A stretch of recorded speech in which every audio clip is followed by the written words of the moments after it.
All right, let's figure out this part three. Part three is asking for us to build a paper towel dispenser that'll run three separate lengths, size C, size B, and size A. Asking us to have a motor, I got one of those, for a reset button, which is a limit switch called touch, and two analog sensors, one for hand motion, one to turn and adjust the length of the paper towel. One's called a line follower, same thing we used with the previous lab, and one is called a potentiometer. It's like a volume knob in your parents' car. This is like behind the radio with the knob taken off of it, which is a little sensor. You plug a knob into this, you can turn volume off or volume on. We don't have any little volume knobs. We have axles. Axles will plug in and we can spin. Off would be volume 0. Off is going to be volume number 4095. According to our sheet, there it is. All right, let's program this contraption. So I got that good. I call mine turn. It's a potentiometer analog. My hand motion sensor, I call it hand. It's a line follower. Okay. This program's going to run forever until the battery dies. Step one is the hand activates it, just until light. Mine is called hand, and I found my number to be 20777 is my trigger point for my hand motion sensor to trigger mine. Whatever yours is, set it to your value. So three possible lengths of paper, three possible questions to ask. It's if then. If my homework is done, then I get my phone. If the dial is set to a certain number, then run that paper towel length. So I have an if for size C, an if for size B, and an if for size A. So I don't get confused, I'm going to bring in these little comment tabs, and I'm going to type in, just so I know, this is my C size code, this is going to be my B size code, this is going to be my A size code. Like an elevator, if you want to go to the third floor, you're in the ground level, you push the up button, hop inside, click the floor 3, you will have to advance past the first floor and second floor to the floor number 3. So the third floor code will run floor 2 and floor 1. For our sake, to get to size A, I gotta run through C and through B to get to A. When I get to B, I gotta run through C to get to B, and for C, it's all by itself. I'm gonna code C first. I know the code's gonna be a start, a wait, and a stop, but I don't know as far as how long to yet. My motor is called Steve. Wait time, I'm gonna kind of find a number that's gonna work, I don't know, and plug this in and try it, okay? So here's my C code, there's no B code yet, no A code yet, and the reset button is gonna be an until bump. And it's called go. So I could plug this robot in, download and try it, and kind of fine tune this to go to C over and over again, but it won't work yet. Because right now, there's no setup for my potentiometer. So if my potentiometer is set to a value that meets this condition, it'll go. Like a study hall.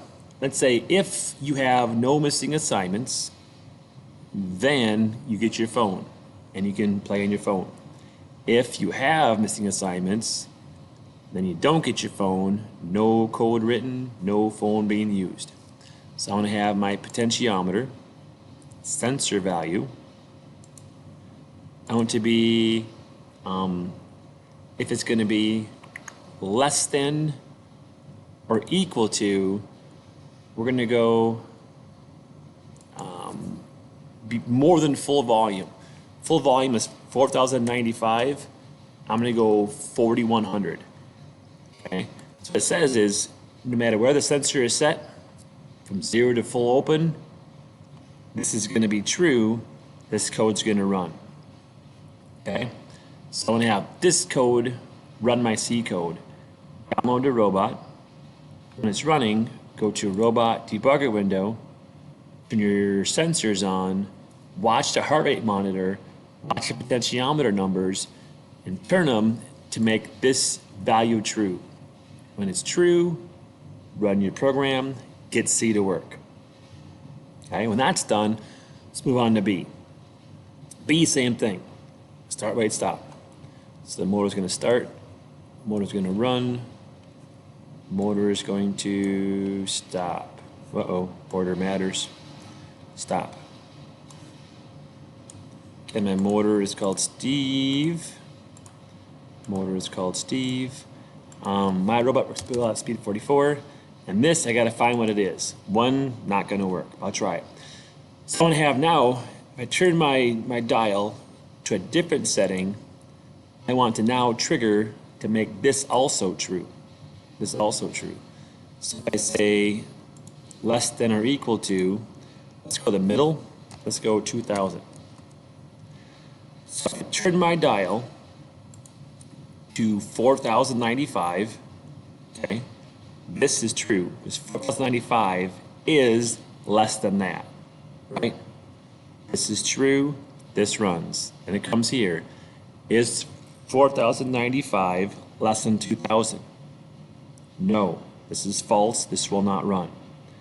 So now only B is not going to work. To make B work, I turn my dial to make this one true.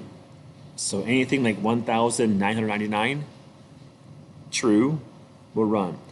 So I turn my dial to like, say, 1800. Is 1800 less than 4100? Yes, this is true, this will run. Is 1800 less than 2000? Yes, this is true, this will run. Is this one ready to go? Not yet. So get B to work. Adjust this number until your paper goes to line B. C the exact same way. Start, wait, stop. You want to have here your sensor value potentiometer to be less than or equal to, we're going to go a small number, maybe like 50. So now I turn my dial all the way to 0. All the way to 0. Is 0 less than that?